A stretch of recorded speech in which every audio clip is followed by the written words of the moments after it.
to visit our Vimeo page and follow us to get the latest update. I think we have almost crossed halfway through from the syllabus perspective. We will try to coordinate and communicate in most efficient way and try to ensure that For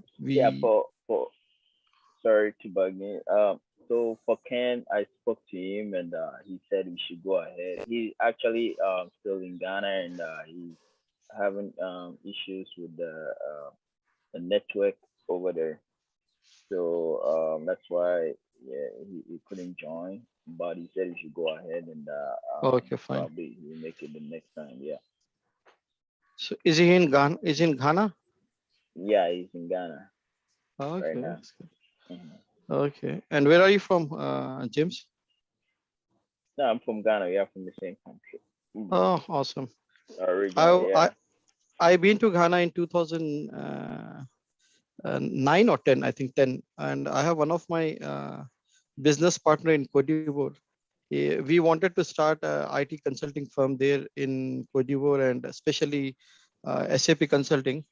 And we could not get proper leads. I went there. I gave a presentation to Ministry of Finance in Accra, and it went well. But the problem was the ministry was not ready for investment immediately. They like the product, they like SAP, and they wanted to go for SAP implementation as well. So one of my business partner's friend, he was based in Ghana, and he introduced us to Ministry of Finance. I went there, we gave presentation, they liked it, but I was supposed to go there and spend a lot of time, but could not.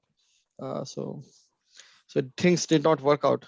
But one of my business partner wanted to have a training facility there and stuff. So he's still stationed. He's still stationed in Cote d'Ivoire. He's in Abidjan. I also spend a lot of time in Abidjan as well. Oh, that's our neighbor to the west. You correct. Border. Yeah. Correct. So in fact, when I traveled to Ghana, I traveled from Abidjan itself. We took the bus and went to Ghana by bus. Oh, that's nice. Yeah. It's a nice country. I like it. And I think it was the same year when same time when Barack Obama visited, I believe, Ghana. It was the same day I was there. Obama. So you had planned in such a way? No. It was coincidence. That's it. It was just a coincidence. That's good. So how much experience do you have here, and for how long you have been into this industry?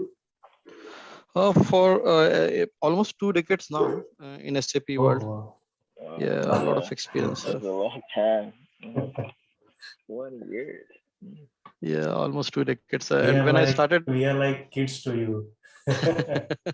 So when I started journey in SAP world, I thought that BW would maybe last for 5 years, but contrary to my expectations, it is still active, and I didn't thought that I would continue my career in BW for so long. I mean to say it's not just BW.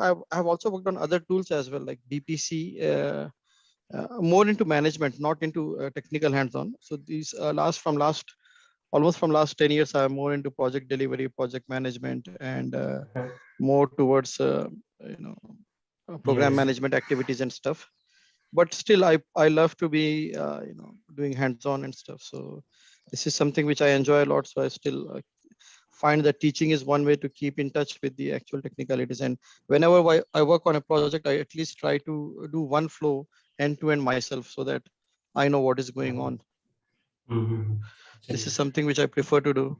So other areas which I have touched base apart from BW is BPC, BODS, worked a little bit on predictive analytics tool as well. And very recently I worked on SAP Analytics Cloud. And what else? Yeah, I'm just like anything which touch bases the BW. I would say I'm almost like got some sort of the other sort, some sort of exposure to associated tools which we usually use with BW. For instance, you need to extract data from CRM, SRM. You need to extract data from success factors, so on. Okay. Okay. Yeah. So, Yes.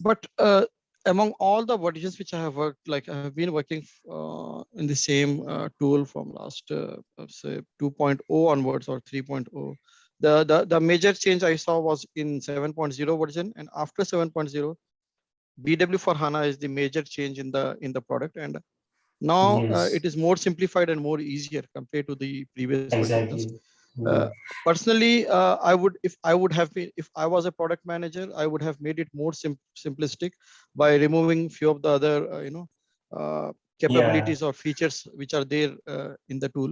But anyways, that is beyond our purview, so we can't comment much. But this is how SAP works. Now, to this particular tool, I would say the next, it won't be exact logical successor, but obviously indirect successor to this particular tool, BW for HANA, is SAP Data Warehousing Cloud. Okay, Okay. it's almost similar to this, and This- in future you would see that majority of the clients would go for cloud-based applications. Even business objects is diminishing a little bit, and people are switching to SAP Analytics Cloud. So likewise, Okay. over a Okay. period of time, maybe down the line after 3 years or 5 years, we might see that there would be no new development in the BW for HANA, but it would be more in the cloud-based applications. Okay. That is data warehousing cloud. But Mhm. anyways, we can't predict much. New things are happening. There is another tool which is giving a lot of tough time to BW, is the suite of Azure products.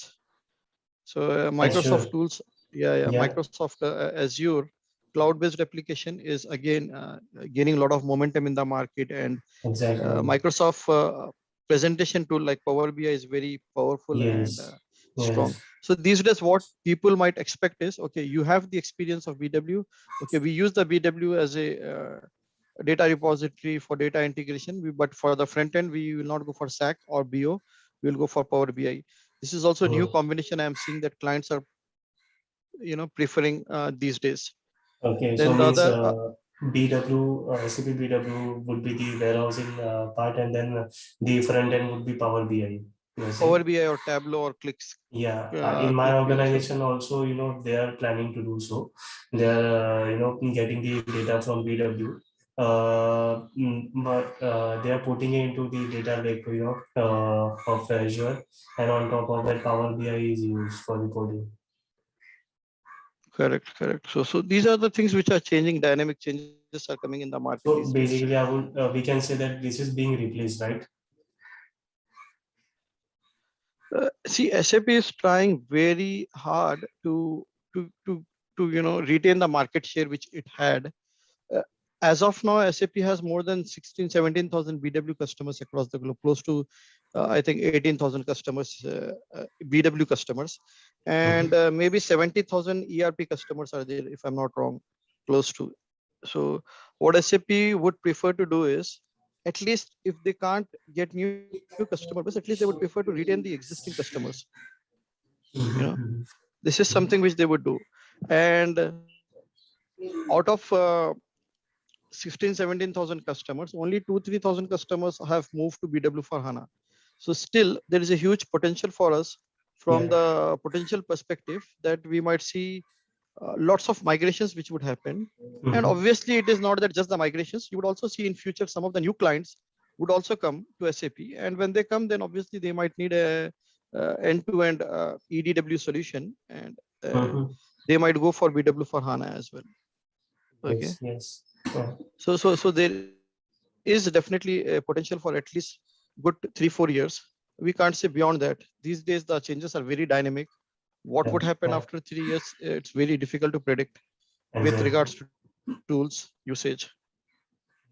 Okay, but tools have become a lot of stable these days. Features are there more powerful. Users have become more wise. The end users are more aware of the products, so they have got very good product knowledge. And those days are gone wherein the end users were totally like blank. Now they have lots Yes. of good skills. And the other area which people are focusing on is self-service reporting. So the clients want us to just give them the a complete shell of the data model. They want us to provide the backend flow, and they prefer their team to build the front end flow for them, like just the Okay. reporting, visualization and stuff. So they want those sort of things these days. So anyways, we will come across all those changes in future in one way or the other when we work at different client places. Yeah, just one question actually. What is this SAP business warehousing cloud? I've actually heard quite little about this. No, it's Yeah, not business warehousing. It is data warehousing cloud, sorry, DWH. data warehousing cloud. So Yes. all the data will be on cloud. No, see this particular tool, our BW for HANA. Okay, what is it? It is on-premise tool. So clients needs to have what they need to have for BW for HANA. They need to have on-premise data center. Okay, they need to have a data center wherein they have physical machines, physical servers. On those servers, some basis guy will install the solution for them. Okay. Right. Whereas if you see this cloud-based tool, what would happen with the cloud-based tool? The client need not purchase or maintain the data center.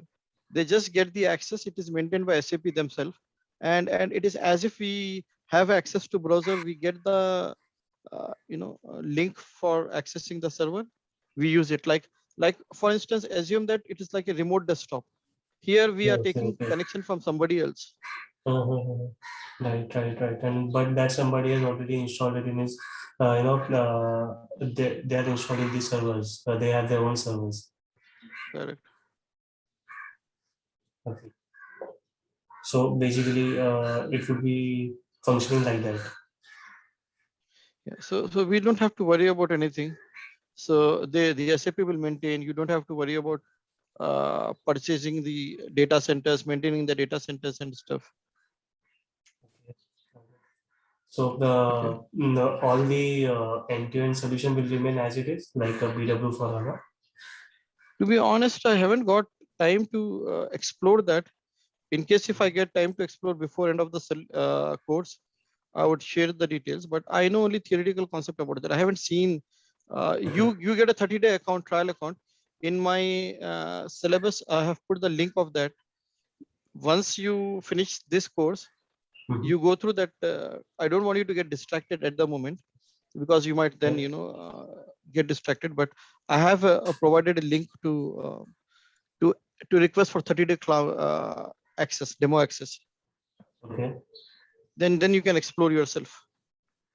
Okay, fine. That will be good. Okay. Yeah. So okay, let's learn something new today.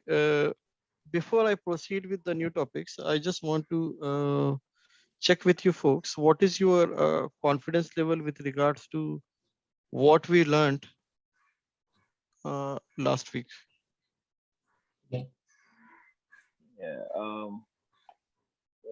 I think I'm pretty much confident, but I will need more hands-on, like practicals. Okay, just to know, build the Correct. confidence level more. Yeah. Sure. So I have already requested the support team, but I believe just as a reminder, any one of you, if you can just ask them to request for access. Even I spoke with the basis guy, the guy who provides access to these folks yesterday. Ask them to provide access to you all the students who is joined with us. Okay. So hopefully they should give you by Monday. If not, can any one of you just give them a reminder mail or a message so that they take immediate action? Now I think it's the right time for you. I believe it is the right time for you to get access to the system and start practicing. Okay. Yeah. Okay. We will put on a reminder mail. Actually, I have also last week I've also sent the mail regarding the access, but they just closed the ticket after 2 days, saying that yeah, we have notified the third party vendor and they will be providing to you, and it's been like long time now.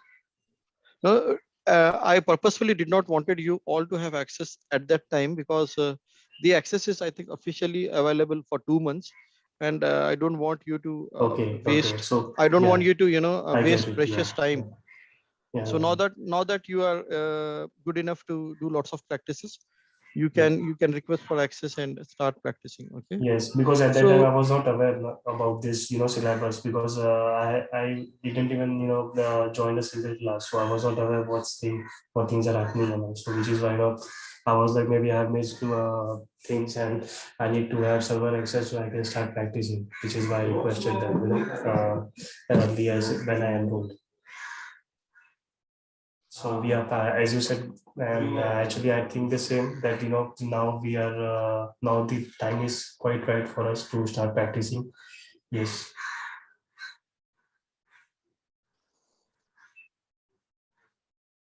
And just yes, so, I wanted to find out after this program, do we have to write to get a license? Because I heard some one of my friends who was in the field saying something like that. Here you have to get a license we to have to get. Sorry, I could not hear you have to properly. get a So license after getting being done with a BW for HANA. You have to get a license here in the States. for the access, No, not for the assets. No, I think after everything, after you're done with this program, before you get a job, you have to write just like a body, just like a nurse who has to get a license to practice, or a license. doctor. Yeah. So No, I no, wanted no, to no. find out if it is really true. No, what sort of license is he referring to? I don't I don't really know. No, no, But no, then no. you also have to go for interview, right? Just like any other job. No, no. Yeah, interview is obvious. Yes, obviously there would be an interview. You have to prepare yourself to face the interview. That is something which would definitely be needed. But there is no license required. There is something called a certification. Okay, if you are certified, obviously your profile would be uh, having a slight better weightage compared to the one who don't have certifications. I have also done few certifications in the past, but again, what matters is yes, while choosing the resume or selecting the resume, definitely certification would be an added advantage, but that is not the only thing. Obviously, once you finish the course, even though if you're certified, if you don't perform well in the interview, you will not get selected. So what matters most is, I'm not saying that certification is not good. If you get it, it is really good. If you don't, still is okay. There are lots of BW resources who are still not yet certified, who don't have certification on the latest version. Even I'm not certified on BW for HANA. I was certified on a BI7 and the previous versions. I need to do some certification at some point in time, but it is nice to have. I won't say it is mandatory. Right. Okay. Yeah. Can Rohi mute his mic for a bit Okay. because the Yeah, background I is a think, little bit yeah. Rohit, disturbing. I think, can you just mute your, Yeah, sure, sure. Sorry for the sorry. disturbance.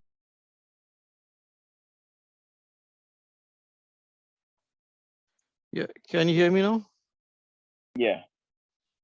Okay. Certification is something which is nice to have. So it's up to you. If you can get it, that's good. If you can't, it's okay. But obviously, what matters most is your knowledge and skills and confidence. The way you can portray yourself and give confidence to the interviewer that you are the right candidate to do it. See, I will tell you one very harsh reality about SAP world. It is easy to finish the course in a month, but to be ready for interview, you need to spend at least another 3 to 4 months or 5 months before you can compete with someone who has got, some genuine real-time experience. So this is something you need to be dedicating at least 3 to 4 months of time to get that sort of expertise, to get or understanding of all the features.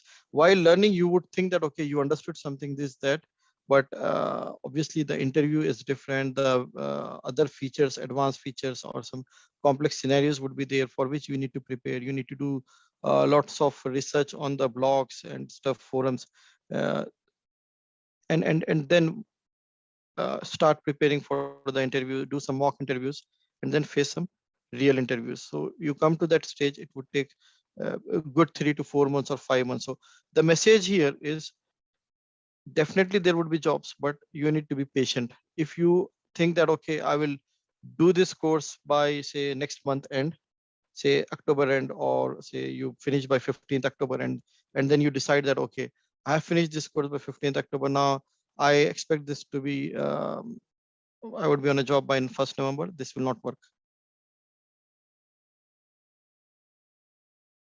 Okay.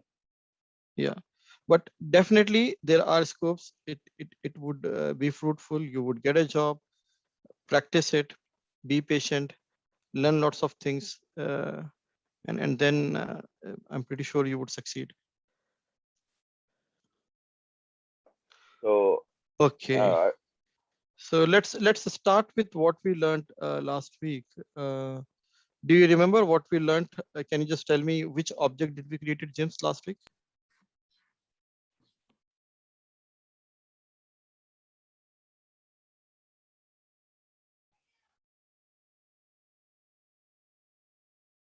We learned how to create data store object advanced.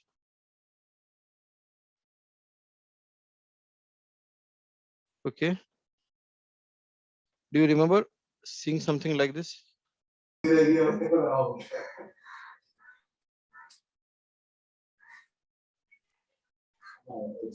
you remember we loaded the data for a data store object? What is a data store object? Advanced uh, advanced data store object, ADS. Okay. What is it? What does it do? It's a physical data provider. Okay. Where the data gets stored physically in this object. Okay. Now we have loaded some data request.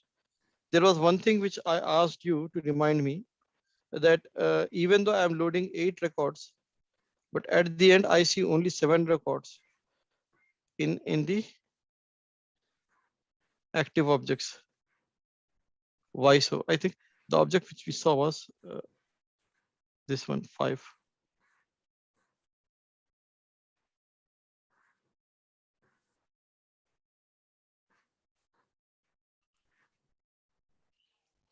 Okay, this was the object which we saw yesterday in the previous session.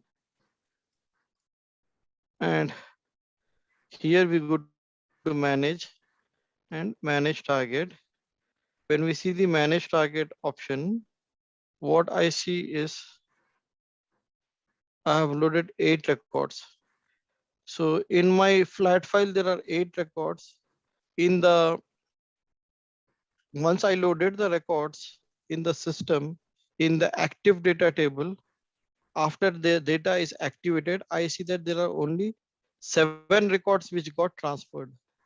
Let us understand why so. There is a logic behind it. I want to give a bit of detailed explanation on why we see that. See, there are no records in the inbound table now. All is there is the active data table. In the active data table, there are 7 records. I believe based on past experience, uh, Rohit should be able to explain. So Rohit, can you tell me why we Sure. see 7 records? I will also open the flat file as well. Just easy, it becomes easier for us to compare why the 8 is becoming 7. Yeah, so basically DSO works on the override function by default.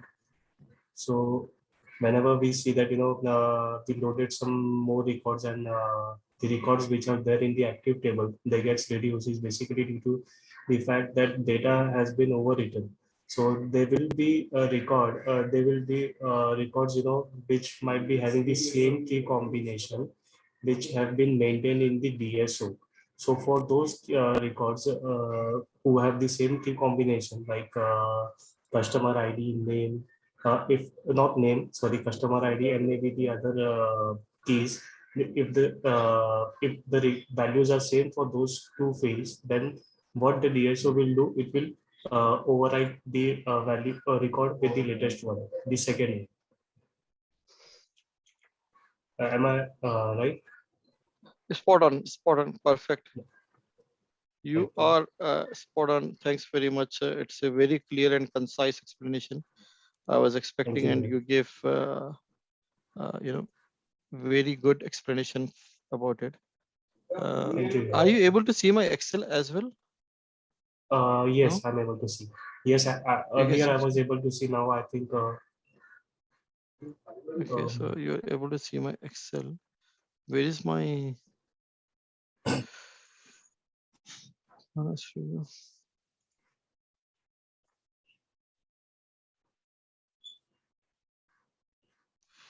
Okay, so different styles.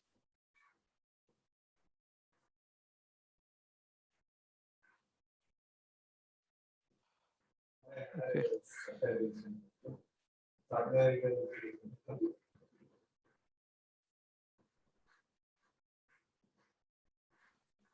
Okay. So here, do you see here?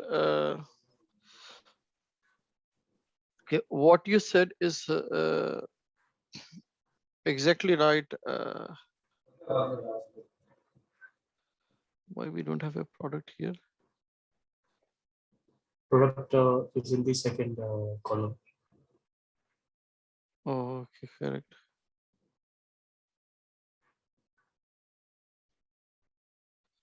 Perfect. Okay. You gave a very good explanation. Thanks again, Rohit. Let me just for the better understanding of James, let me explain him again so that he understands and follows what exactly Yes. the functionality of Also, ADSO is. yeah, also that Excel would help us. I also want Correct, to correct, see correct, the record which got over. correct, correct. You are right. So I'll share that as well. James, do you understand anything, whatever was said by Rohit just now? Were you able to follow anything?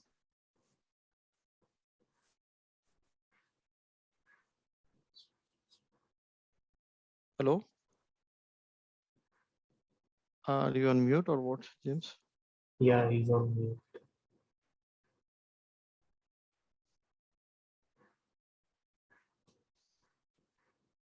James, you there? Can you unmute yourself?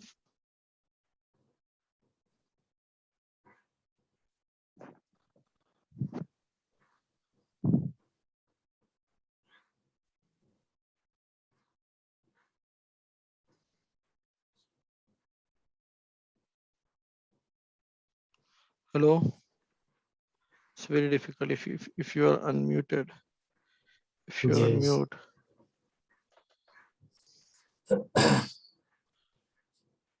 James, can you unmute yourself? Hello, James. Oh, sorry, guys. Yeah, sorry, I was on the line. I had another call. So. Okay. Sorry. So we were explaining something. Because Rohit is familiar with the topic, I just wanted you to understand it thoroughly. So before I start the explanation of what Rohit said just now, I wanted to reconfirm with you whether you are available or not, because Rohit is already familiar with the functionality which I'm going to explain. So are you still okay to listen to me, or are you driving, or what's the No, situation with you now? I'm not driving. I had another call. So yeah, go ahead and Should I go ahead? Okay, that's fine. yeah, So this is go. very important concept. You need to understand this part thoroughly. Okay, if you don't understand it, you would struggle to give explanation if you are interviewed, or when you work practically, you would struggle to understand the feature of this particular tool. Okay, basically what Rohit mentioned just now, maybe you might have missed his point, that this particular object, advanced DSO, ADSO or ODS or DSO object, whatever we call it, this object works on a particular type of functionality or feature called as override functionality. Okay. If the data is having similar record for the fields which are marked as keys, the primary keys. So if it is having the same values in multiple records with the same primary keys. Yeah. Yes.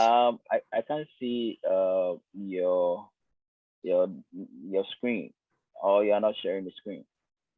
Oh, is it? Okay, okay, sorry. I thought, okay, I'm just sharing something wrong. Okay, fine. Apologies. Yep. Okay. Can you see now? Yeah, I can see now. Better. Okay, can you see this, our ODS data, DSO, Yeah. ADSO data? So the whole point of our communication now today is to understand we loaded 8 records in Excel. If you see, there are 8 records, 1, 2, okay, 3, 4, 5, 6, 7, 8. The top record is the header field. Okay, this is not the data field. This is just the header or definition of the fields. So we have only 8 records. When we loaded 8 records, after the data got transferred to active data table, those 8 records became how many? 7. 1, 2, 3, 4, 5, 6, 7. Now we need to understand why these 8 records got, reduced by 1, and now it's why 8 became 7. We need to understand that. Okay. You might have noticed that this is an ADSO, advanced data store object. It works on a concept of something called as keys. If you see the structure of the ADSO, these are the fields of this advanced data store objects. In amongst all these fields, there are 2 fields which are marked as keys, managed keys. Okay, we saw that key 1 and key 2. So these are the primary keys which would help you to uniquely identify the distinct records. Okay, based on the primary key only, you would be able to figure out the uniqueness in these records, especially customer ID. So when a customer ID is created, one customer ID is typically not assigned to multiple customers. Customer ID is unique to customer. Likewise, a product ID is a material ID. Material ID is unique to material, one material. You cannot have one material ID assigned to multiple materials. Is it right? Does it make sense? Yeah. Okay. Now, what happens in ADSO, Advanced Data Store Object, is that it works on a concept of override functionality. So when same values are repeated for the key fields, okay, the ODS will override the first value with this second value or the last value, which was last updated. If there are, same values with the same key combination, then the previous record gets deleted or overwritten by the subsequent record or the next record. So if there are multiple repeated records, then all the previous records gets deleted and it will be overwritten by the last record. Is it clear? Now let us analyze the data which is there in the Excel sheet. Okay. In the Excel sheet, if you have a look, you would notice that, just keep in mind, for the ADSO, we have customer ID and product ID. These are the 2 fields. This 2 field combination would give us the uniqueness to the data set in the ADSO. Now, let us first analyze the data in the Excel. So customer ID C001, is it repeated again? Yes. James. So same customer ID, customer name. Okay. Now, is he buying product laptop? Again, is it repeated? No. First time the product James bought was laptop. Second time he bought was mobile. Okay. Because because the key combination is different. So if you see the customer ID and product, they both are different values in both the records. Okay, so Yeah. you would notice that it cannot be overwritten. Whereas if you come to Rakesh, okay, he has his customer ID is C004. Yes, it is repeated, and the product which he purchased is also repeated. Initially, he purchased a product which was worth 20,000. Later, he purchased a product which is worth 30,000. Now, what he needs to do is, based on his data set, when ODS starts maintaining the values, first it will maintain this value. Then it will override this value with the next record.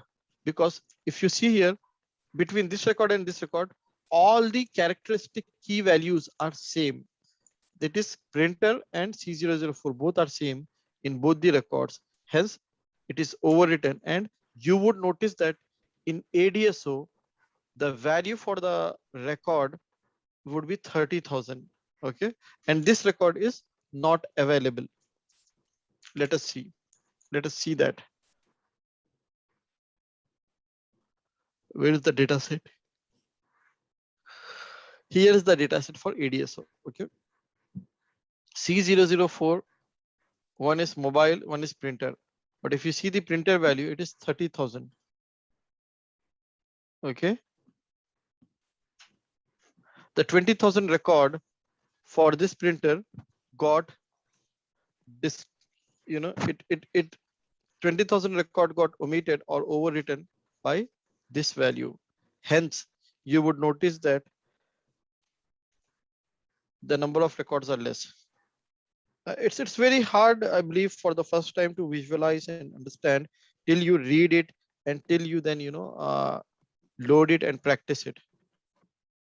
But I think by now you should have got a bit of clarity of what is the feature this particular object had with regards to data maintenance. Is it making sense, James, or still you're lost? Yeah, it makes sense a little bit because I know the customer ID, just as you said, is unique to every customer. So if I'm looking at the quantity and the amount, yes, they are all different, even though it's belonging to the same customer ID. So if that is what you are explaining, then that one I understand because both quantities and amounts are not the same. There are differences between the two. For Rakesh. Yes. Okay.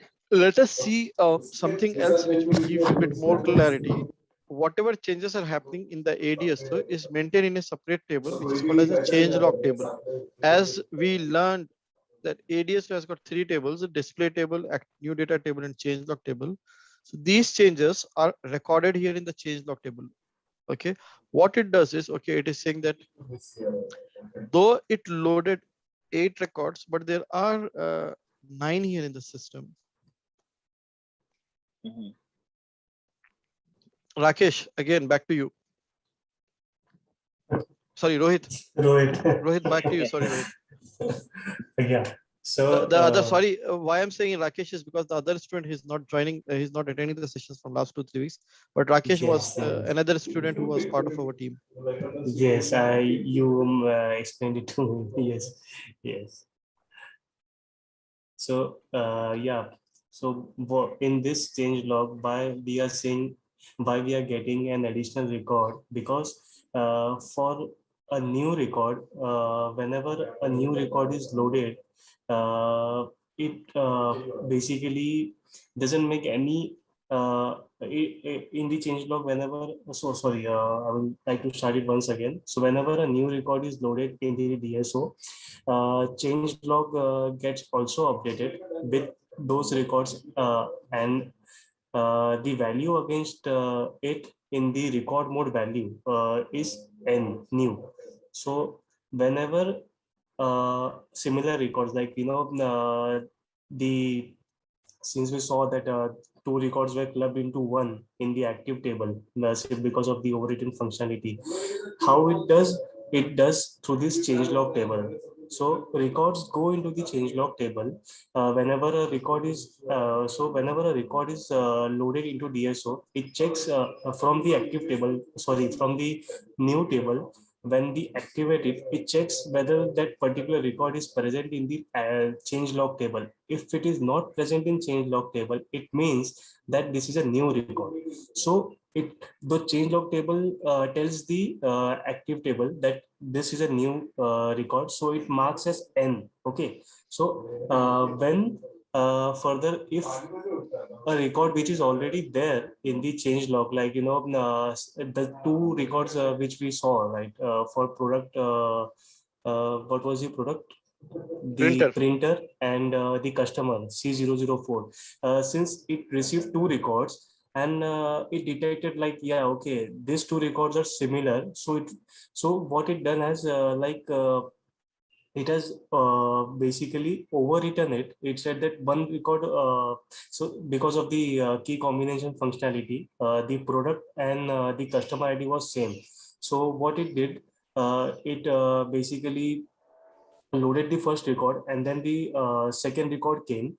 So that second record was not new for, because it was already loaded, the first record.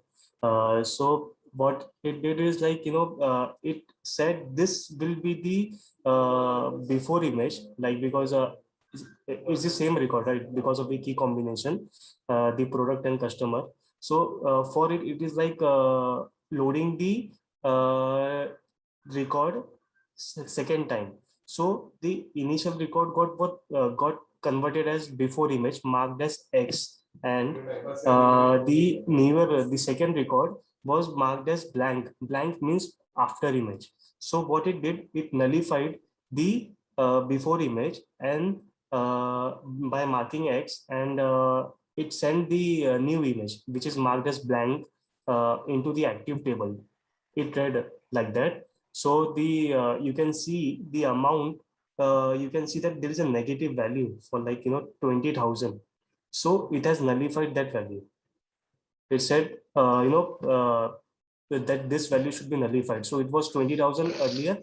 So by maintaining it as minus 20,000, it got nullified, and the 30,000 value is transferred to the active table. So this is how it works. Whenever a new record is loaded, it will be there in the changelog table. It will be registered as a changelog table as new value, that and it will be indicated by N in the record mode. You can see the fourth field. And when there is a record which is already been loaded at some point, that particular record value will be overwritten and marked as blank, in the record mode. That after image will be there in the active table, and the value which was already present, that will be overwritten. And how it will be done? It will basically nullify the minus 20, means the all the key figures will be going into, multiplying. It's not multiplying, it will be treated with the the opposite number with the minus sign or plus sign as required. Actually, I'm sorry, I'm not able to explain it, in that precise manner. No, very good explanation, Rohit. Well done. Very good job. In fact, you have given a lot of clarity than even the other experienced BW folks would do. Okay. So sorry, Yeah. James. Go ahead, James. Yeah, Because can you there are a lot of things to explain in this also. can you How go the over key it one figures are more also time? nullified. Correct, correct. Yeah. Yes, James, you are saying something? Yeah. Yeah, I wanted to say if you can go over it one more time, because Sure, sure. I will I didn't explain. really catch it. Okay. I will explain, James. No problem. See, in fact, because I know it, I understood it very well. The way Rohit explained was, yes, correct. The way Rohit explained was in a very detailed manner, which is very good.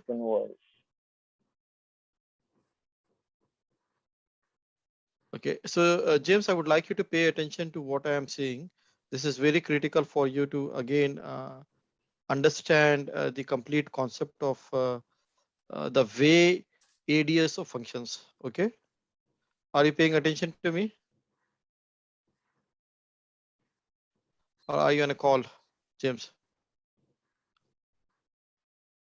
Yeah, I think he's on call because he was saying something, you know. Okay. Then there is no point if I start explaining this stuff, and if he's not listening to me, what's the point? Yes.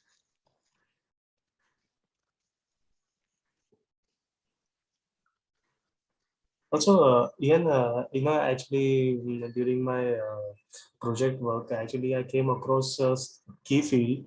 I was actually loading the data, the similar data which was present in the DSO. I was loading it. I was trying to repair some key figures. So I could see that there were some 2 to 3 key figures which got added basically. They were their aggregation manner was different, but that was something a new which I came across, and I was not aware because since we are loading it into the DSO, we know how it works. There are certain key figures like they are added when we load it. So although the DSO is in override mode, all the key figures in transformation, they are not in addition or something like that. Then to all the transformations were normal, no addition mode. Okay, and though there were 2 to 3 key figures which got added basically. Maybe it is something that it is the Hello? keys which are there. Yes, sorry. I will. Yes, James. Are you listening to me?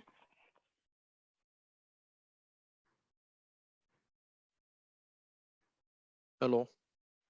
Yeah. Hello? Yep. Sorry.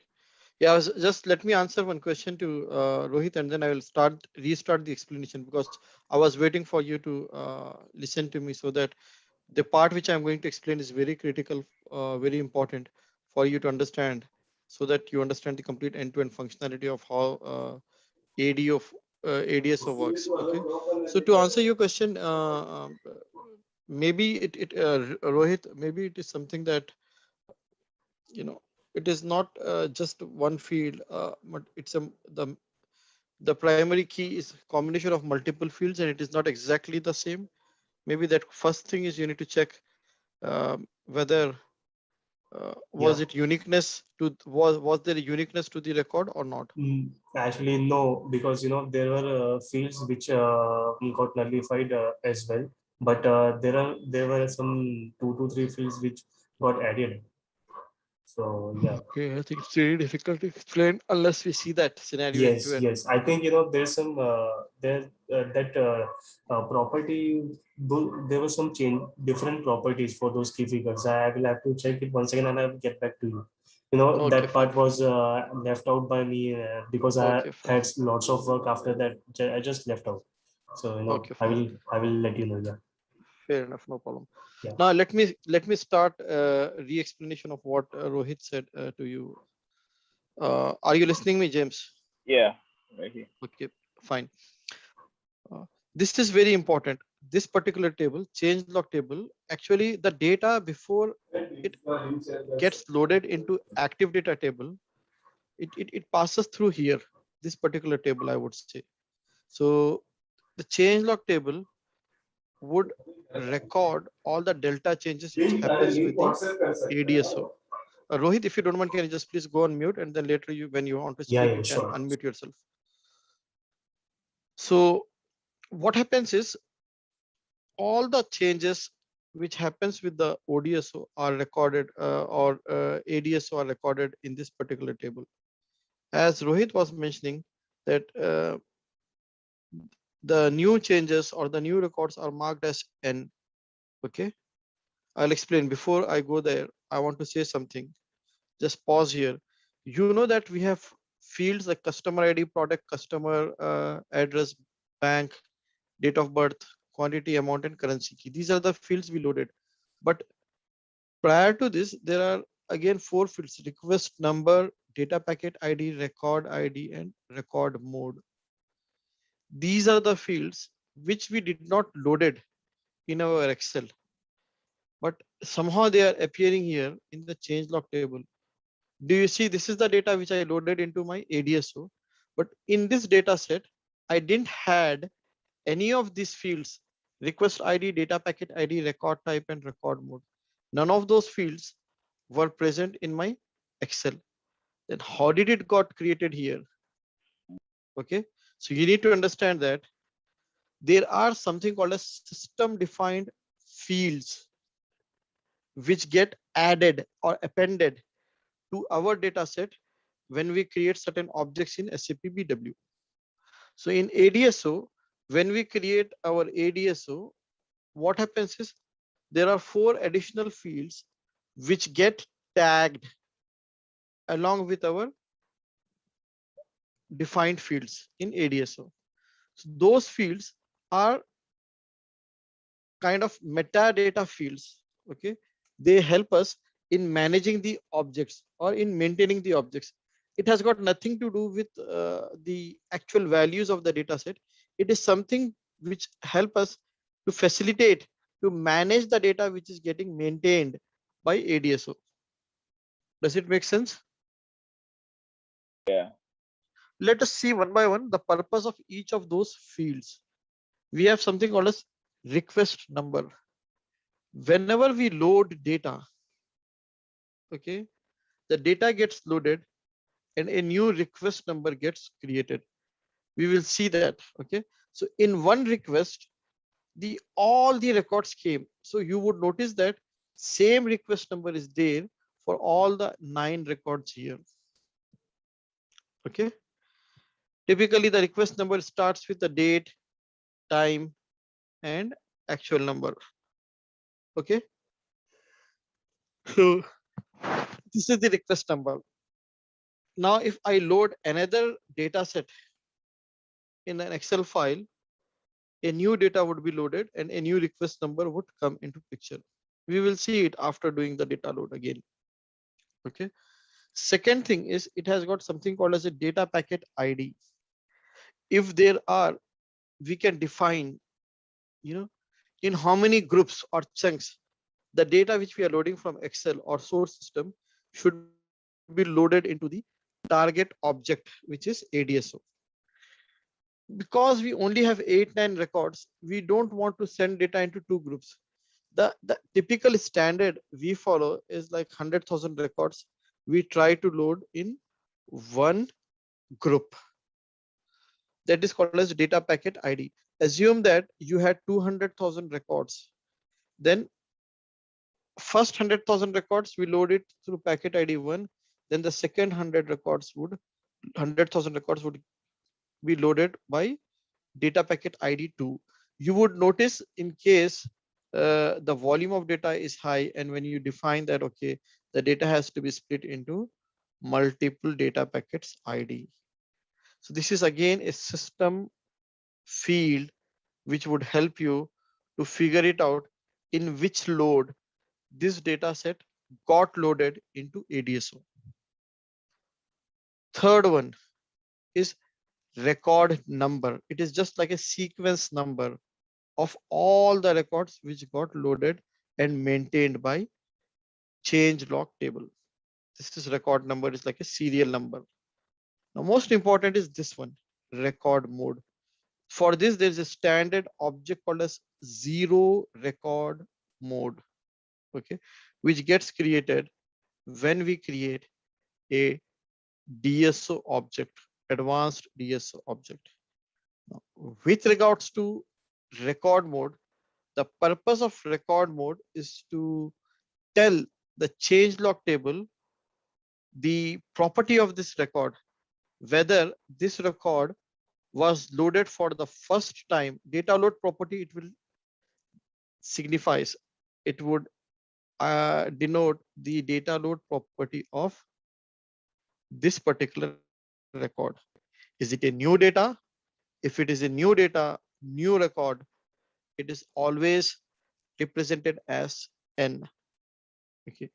Now, after this 7 records, it has identified that there is another 8th record which has got, the 8th record has got same keys for the fields C004 and printer. What happens with this is when you see that there is a new record again here, what it does, okay, it identifies that, okay, for this particular record, okay, there is a before image. It would mark it with X, okay, saying that this is a before image, and the after image of the same record would be marked as blank. With this after image, it would always treat this particular record as a delta and load it. What happens with the before image? It would nullify, or it would, you know, cancel the values which were loaded by recreating a new record. So this is the record which the system created itself. We did not create this record, and it negated the previous values which were loaded in the key figures. Hence, it becomes 0. The value when it becomes 0 for a record, it doesn't get displayed here in the ADS. So it says that, okay, fine. The key figure values are 0, 0. So this record is meaningless, or even though if it is there, because it gets 0, 0. So you don't see any value in having this particular two records, which will not be displayed in the ADS. So this and this, okay. So these two records will disappear from active data table. Once we have all these records here in the ADSO, the data gets loaded into the active data table simultaneously. Okay. Is it making sense to you now? Yeah, a little bit. Because I think if I should understand you clearly, what you're saying is, so whenever new data is entered in the record, marks it as X, and then you wait till it gets another data before you kind of record it as the actual what do you call it, record it in the code as N. But these four columns that you just showed me was not part of the flat file or the Excel file, the original file itself. So the system just generated, the ADSO just generated those four columns as part of you transferring the data from the Excel flat file to the ADSO. So that's what happens after you transfer it, and then you add a new data. You have to record the last one that you entered as an X. You're almost, yeah, you're almost very clear to the concepts. So I think maybe what I would suggest is just keep in mind that whenever we have similar records, the old one gets, you know, overwritten. This is, see, we have similar record, similar in the sense except key figure values, all the characteristics are same here. When we have similar records, what would happen is the previous record gets overwritten by the latest record. So this is the previous record. So this record is not captured. But how it cannot be captured? Because it has already loaded. Because this record was already loaded into the system, and it is getting replaced by this one. So if I have to replace it this by this, then there has to be a new entry which needs to be created in the system, which ADSO creates. And what it does is it creates the exact replica of the same field and creates it. But here, instead of plus 20,000, it will be minus 20,000. Okay. Here, instead of plus 2,000, it will be again.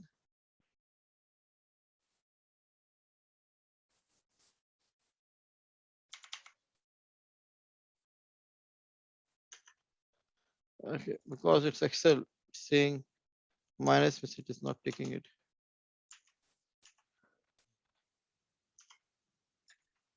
So it is creating negative values.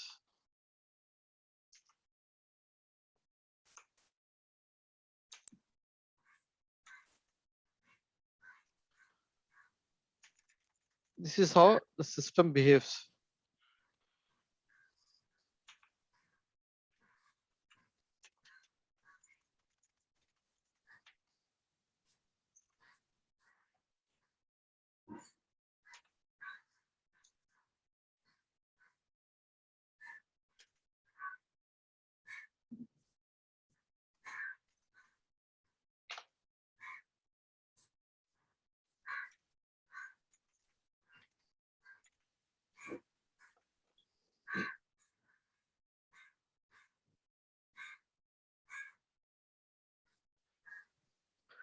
Now what I will do is I will add another record with the same values just to give you a bit of clarity. Okay. Okay. So let us.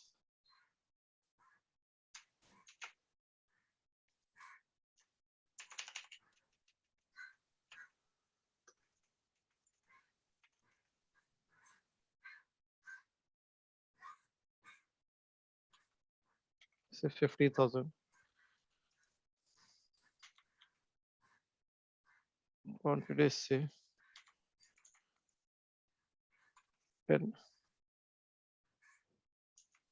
Okay. Now with this, there are like 4 records. Let us see how the system is loading the data. Let us see the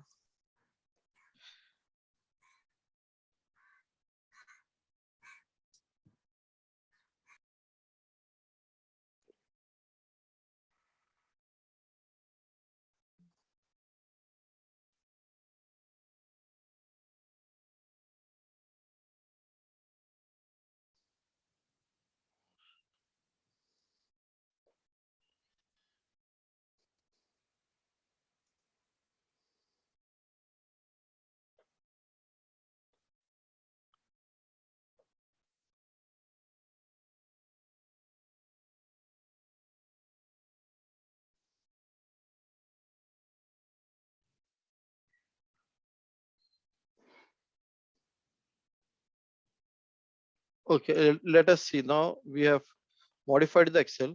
What I am planning to do is reload the data into the ADS. Okay.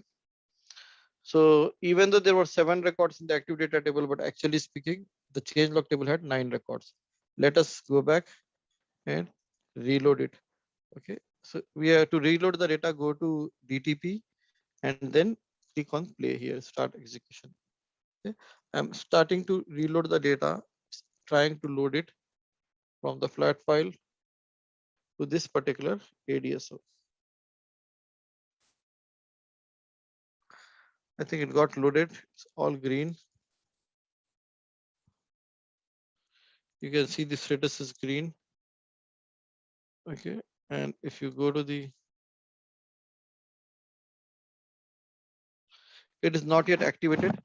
There are 10 records which got loaded. If you want to see, initially the data when it gets loaded before it got activated would be there in the inbound table.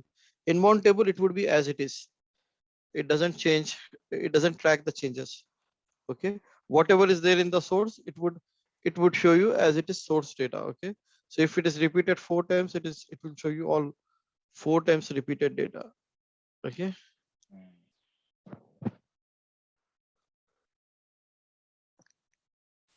Now what would happen is if I activate it, let us see. So these 10 records, how many records would be created in the ADSO? We will see in the change log table. So just simply activate it, right click, activate.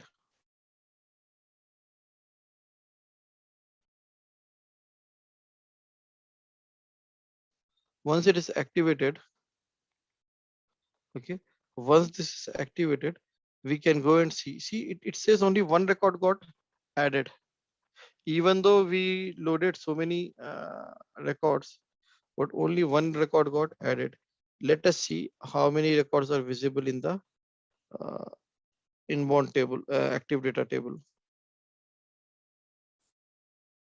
Still 7. Even though 1 record got added, because there was only 1 record which has changes, but still 7 records are there. Can you see that 50,000, the 30,000 entry got disappeared.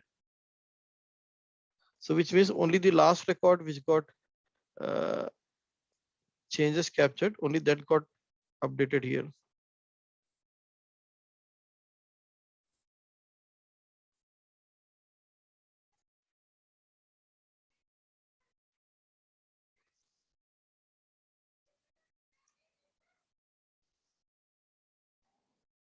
Why it got, okay, sorry. I was about to show you the change log table. Oh, I think Kenneth finally joined the club. Awesome, fantastic. So here is the change log table.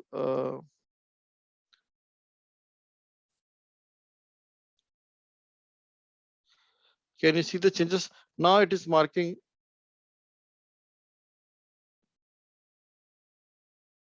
all the changes.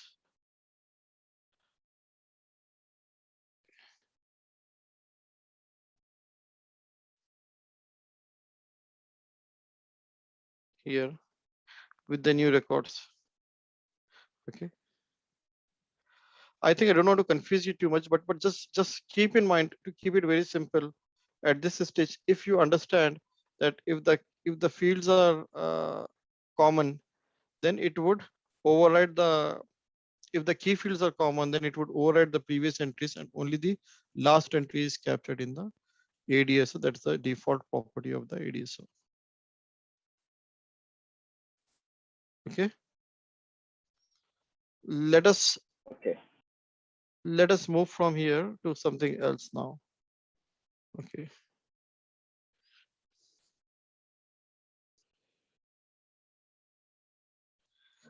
I wanted to show you two things today. Not only this one, we haven't even started one yet. It's already too late.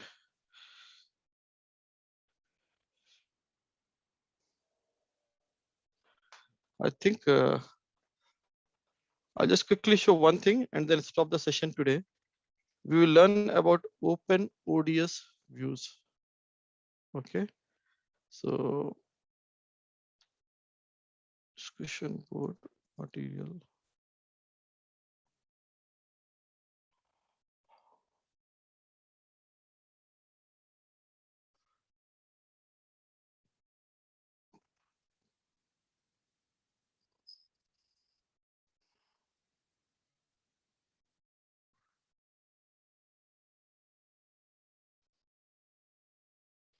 Can you see a different screen now?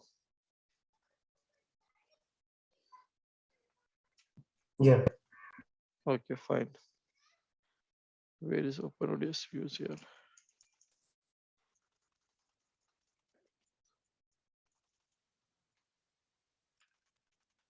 No, not this one. Where are open ODS views? Not here. Okay, they don't have it.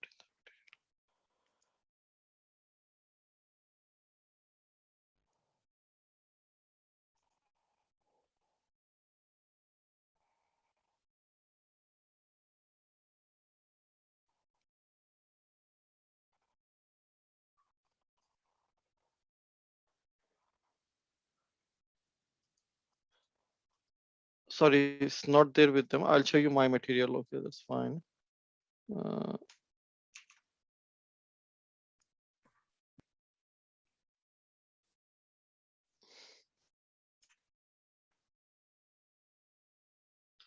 Rohit, have you come across this OpenODS views in past? No, PM. Okay, I'll explain it now. Are you familiar with the remote cubes? No, I haven't used it. Remote cubes, you haven't used it. Okay. No. You are, but you are familiar with the virtual providers like a multi-provider, right?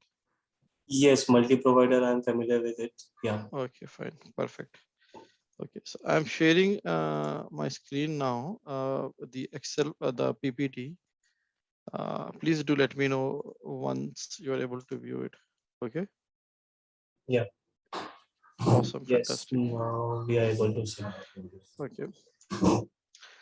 So today's topic is we will learn about open ODS views. This is very simple, and all these things you will learn a bit more when you actually start practicing it. So uh, maybe if you have some sort of doubts, I'm very sure once you start using the system, those doubts would be clarified eventually. Okay. Now, in our previous session, we learned about one of the modeling objects in BW for HANA, which is ADSO. That was one of the primary modeling object in BW for HANA. That object is a persistent object, which means the data can be persisted or resided or stored in that particular object, which means we are actually making a copy of the data from source and bringing it into BW for HANA system and storing it here. So a duplicate copy is getting maintained in BW for HANA system if we are using ADSO. Now, SAP is also, I would say, promoting us to steer away from data duplication and saying, okay, just stick to the source data at the source system level itself, rather than bringing data into BW, making a copy of it. Just get the snapshot directly from the source system. In all the cases, it might not be possible if the volume of the data is high, if there are lots of transactions in the source system. You cannot overload the source system by constantly, using the system resources, source system resources. Okay, when we use the ODS view and assume that this is built on data source, then whenever someone is accessing the data, Open ODS view would make a request to the source system to allow it to bring the snapshot of the data from the source system. So which means that one of the system resources gets consumed by Open ODS views if it is used. I'm not saying it's a bad feature. It is because of HANA database itself. It is feasible now to remotely manage the data. Okay. What is an Open ODS view? It's a data provider which does not physically stores the data into the system. It's a virtual data provider. The data does not get duplicated into BW for HANA. So for James and Ken, is it making sense? Yeah. If Rohit can mute his mic. Yeah. Yeah, sorry, So Rohit, I think you just, somebody is talking behind you. So Yeah, you sorry. can Actually, there's my brother. He's also, he's on meeting. Sorry for that. I've just, muted on it. sure, sure. if I heard it correctly, did you said the open ODSO the data doesn't get stored in the ODSO? Is that what I heard? You are right. So we don't bring the data into Open ODSO object. It what it does is it makes a request to the source system or the source object and gets the snapshot of the source object and show it to us. Do you know the difference between in the database level a view and a table? Are you familiar with the concept of views in database?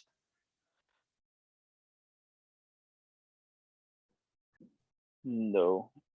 No, okay. I will tell you how it works is if you have a database and if you have a table, the data is actually persisted in a physical table in a database. What happens is when you create a view can be created to extract the data from multiple tables. So you bring a snapshot of the data from a view, but view actually does not physically store any data. It refers to the same data which is available in the table and get it. There is something called as a referential object. Okay. What happens is I will tell you in an Excel how it works is I will open an Excel and show you. This would be more easy.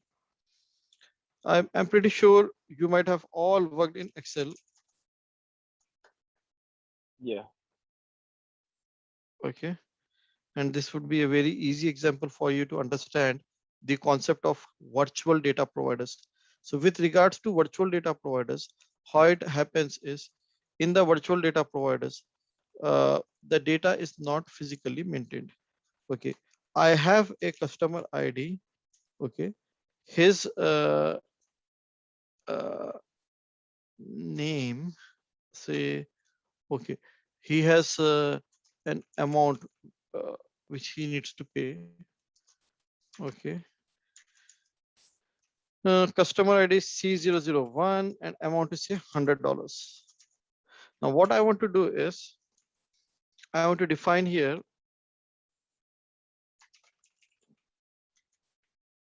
customer. Okay.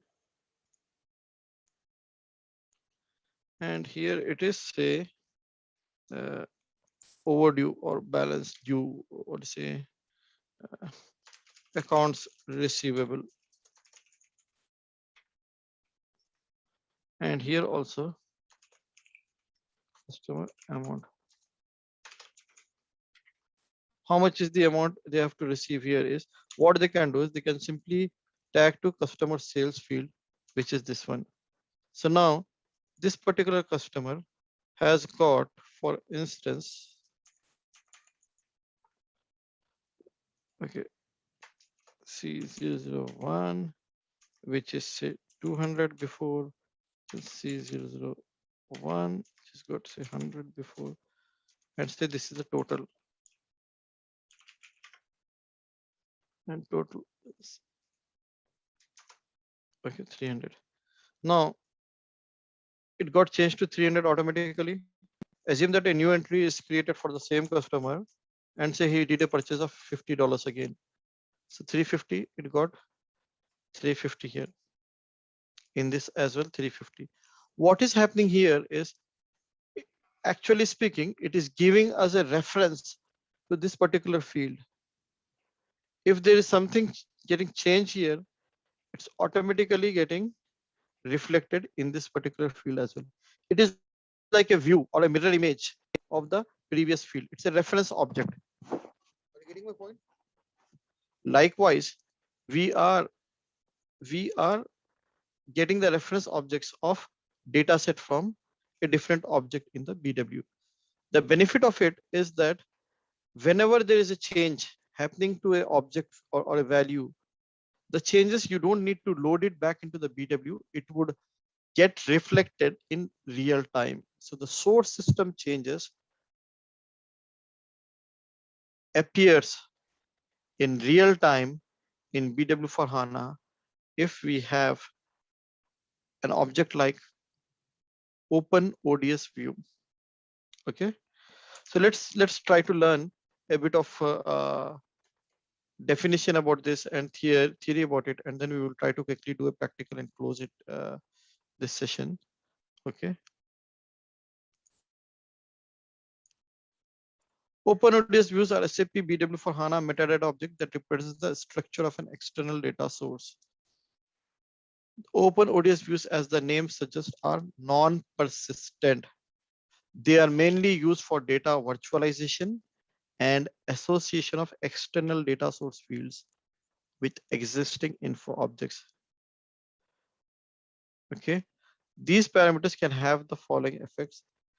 The parameter which structure elements are to be made available can have facts, master data, or text.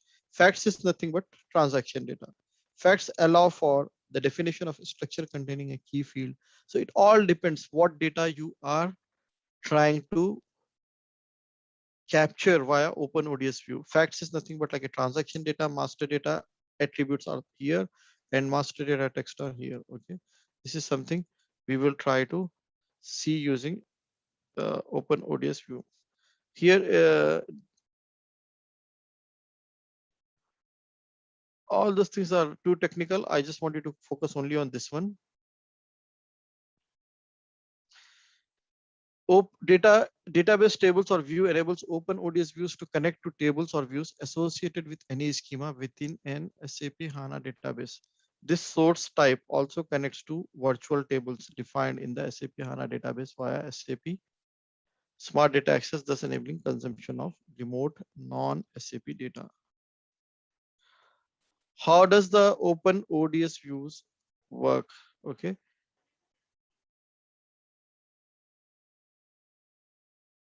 This is how it can come in the landscape.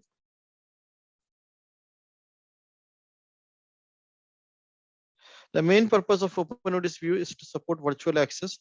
The recommendation is to include as part of provider within a composite provider and build BW queries only on top of the composite provider. Advantages of composite provider. Okay, leave it. This is for a composite provider. Okay. We will see how we can create OpenODS views. Now, I think too much of theory. I don't want to again bore you with the theory. Let's jump into the practical session now.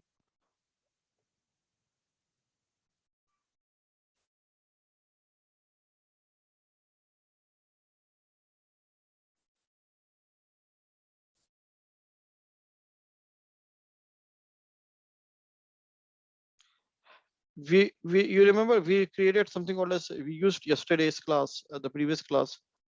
Uh, we used an object called as data flow. Okay. Yes.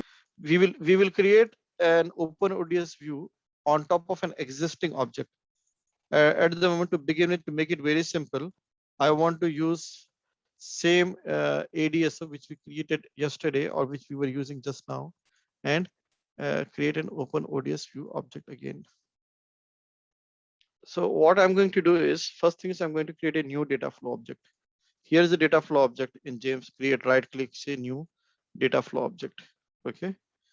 I would say Z Yeah, DF. you can't see your screen. You can't see my screen. Sorry about that. I thought you were able to see my screen and I was just continuing likewise. Can you see my screen now? Yeah. Okay. So let's create a new open ODS object. So we will follow the shortest route to create that. And it is one of the most, what do you say, efficient way of creating objects in BW for HANA by using the data flow object. So this is one of the good feature I like in this particular version of BW. We will use data flow object, create a data flow object with within it, we will create an open ODS view. Okay. What I am trying to achieve is, we already have an ADSO object. So I want to use this as a source and pass the data to open ODS view. Okay. On top of this object, I want to create another object. Okay. Let us quickly create a new data flow object. So data flow, new data flow object, say ZDF underscore open ODS view 1. Okay. Data flow for open ODS view 1. Okay. Finish. Okay. Now here, what I need to do is, I want to create an open ODS view on top of this object. I create here, bring the source data. This is my source ADSO. And for target, this is my target. I want to create a new one, open ODS view. Okay. So just double click there, give the name. Okay. Z open ODS view 1. Or if it is on 5, say that we will give it as a 5.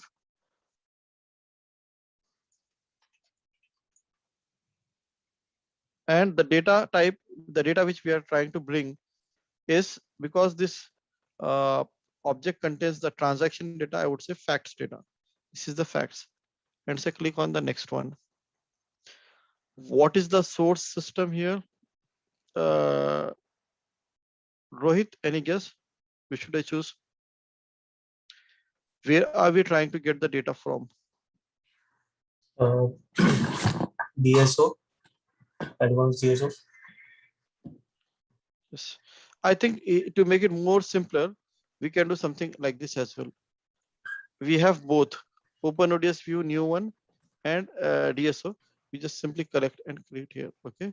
So now it has already mapped to our source data. We just don't need to even find out what to do and how to do. Just double click here and give the name ZOO underscore C5 open ODS view, say C5. Okay. Uh,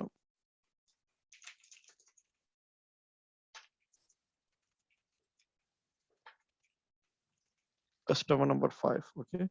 It contains the fact data. Say next. Now, if you say here, we want to get the advanced data store object here. It by default it picked it up. Okay. Next one, it also chose the data store object to which it needs to be tagged to. This is what it is. Say finish.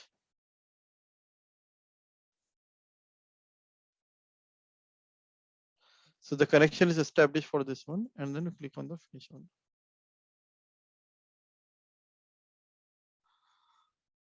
We got the connectivity between source and target.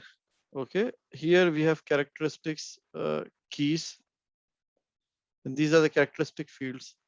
These are the key figures. and unit fields, currency fields, and so on. So I don't think we need to worry about anything. Just simply we activate it and try to see.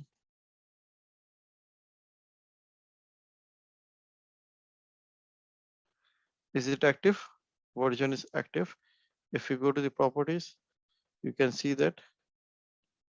Which object was it?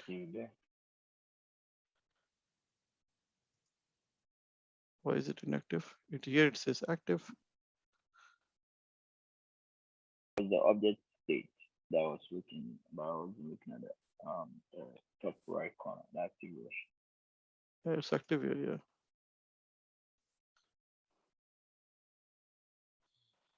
Okay, so open ODS view is active. Let's go back to the data flow. See, it is already active. Now, with regards to the view of the data,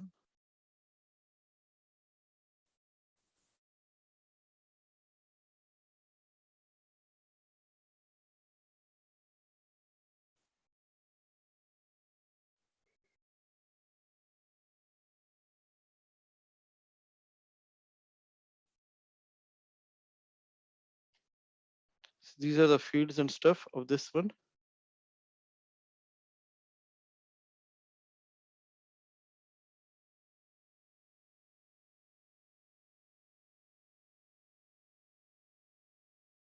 And data preview.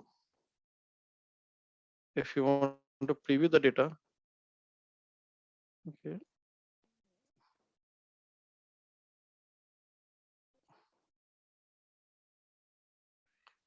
Customer ID.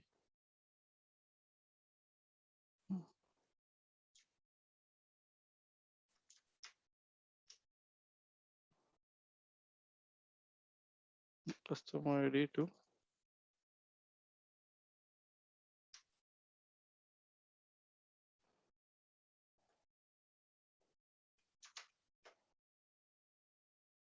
refresh. See, the data is already available here. So what it is doing is OpenODS view is created. The data is available. We can see it here. It's like a Bex query. So you remember, right, Rohit? This is same like Bex query feature wherein you can just on the fly, you can preview the data of OpenODS view. Okay. Exactly. Now, in our flow, the flow is not active. What we need to do is we also need to activate the data flow as well. Okay, to activate the data flow, we need to then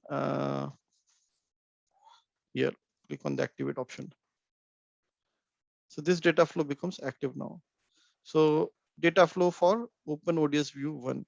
Now on top of this OpenODS view, we will tomorrow what we will do is we'll create a composite provider, and with that you will know that okay, end to end all the objects which are used for modeling in the BW for HANA would be completed. Okay, so in tomorrow's session, first thing we will complete composite provider. Once we are familiar with that, then maybe we'll look for other features in the system. Maybe for James and Ken would be too much to digest, but I think this is what it is. When we are learning something new, which is totally different, it requires lots of effort and reading and clarity on thoughts. Okay. Now one question, Ian. Yes. Since you have built on the advanced GSO, the OpenCDS view, in real-time scenario, how would be, how we would be building it, since we would be directly No, connected to the SAP system, right? So yeah, we will connect to SAP system. What we will do is, because we did not see the extractions, I did not wanted to confuse you, but once we have the SAP extractor, we will create on SAP extractor. But in real time, what happens is one flow might come from some source to ADSO. Another one would come from directly from another source to OpenODS view, and on top of it, we might have another object which is composite provider, which consumes data from multiple info providers. But the beauty here is You can build reports on OpenODS view. We can build reports on ADSO. You can build reports on composite provider. Whatever object you Yes. want, you can build That's reports directly in yes, that's BW. good. Actually, we have multiple options. So Correct. yeah, as I could see, you have already yeah, displayed in the section that the display preview of the report. So we can also create a BEX query on top of this, right? Yeah, here the BEX query is called as BW query. We don't Yeah. have a BEX tool anymore. The BEX tool is replaced by, actually it is BEX tool only, but they have just simply wisely embedded into HANA Studio. Here, from Okay. here, we access Okay. the BEX query and they called it Okay. as a BW query. Okay. Okay. So all the features are same, right? In Yeah, the it's query exactly, designer. it is exactly same. SAP just want to market it saying that, okay, they introduced something new. Okay. Okay. Okay. Yeah. So Okay. for you, there won't be anything new to learn. So like in regards to reporting features, it would be Yeah. similar to what you have been doing. Yeah. Okay, Yeah. but for Ken and James, they would definitely learn on those things as well. Though that is not part of the syllabus, but I'm still covering that. So I don't want them to feel that they are lost. See, in this syllabus which was prepared, they don't have anything to do with the query or reporting. Okay. So our topic is, if we cover one more topic here in the chapter 4, which is composite provider, then that would be over. That is optimization areas would be over. Then we will try to move to other things in detail. So we will jump to data provisioning. There are two things which are very critical, which are missing in the syllabus: is business content and BW queries. So which is not part of this curriculum, but still I will cover that. Okay. Okay. And not So only that, I will also cover in the data provisioning the old provisioning, conventional provisioning options like hello cockpit and generic provider. So these 4 or 5 topics are additional topics which I will cover. okay. Okay. Also, would you be covering that the ODS extraction for inventory for non-cumulative key figures? No, that I won't be doing that, because we will not have data set actually to prove that. Who would do the postings in the system? Hmm. There is Okay. no system which is configured in the source. But Okay. if you want to just see it, you can try using 2ls03_bf, right? Yeah. Yeah. Also, Okay. yeah, you would be connecting it with the source data sources, right? To load the data into this. Correct. I in fact wanted to show that today. So if you see my Yeah, because screen, because I in real wanted my time we agenda would was, be like, yeah, yeah, yeah. Please. Sir. so this is S4 HANA. Today I thought I would, we spent a lot of time on ADSO. I thought I would cover that.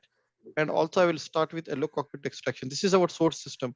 So till now we have accessed BW system. Now we are accessing S4 HANA system.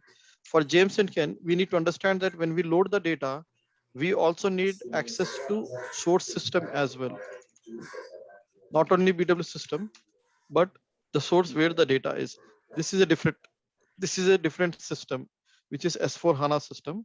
Here we go to screen like LBWE or RSFI and pick up our extractor. So we will see how to extract it and we will connect it. And these are connected actually. So we load the data from here to there. Okay. We will see this. If we have time tomorrow only we will see this, or else day after tomorrow we will try to come to this topic. Okay. Okay. So thanks all. Thanks for your time. As I said in my last class, tomorrow's class and maybe day after tomorrow's class are very important for you to attend. I'm covering lots of practicals tomorrow and day after tomorrow. Then maybe the following week would be a couple of theory sessions, and then again practicals in future. So next 2-3 classes are very important. You would do majority of the practicals in next 2-3 classes. Please try to attend it without fail. If you don't attend it, then would be very difficult without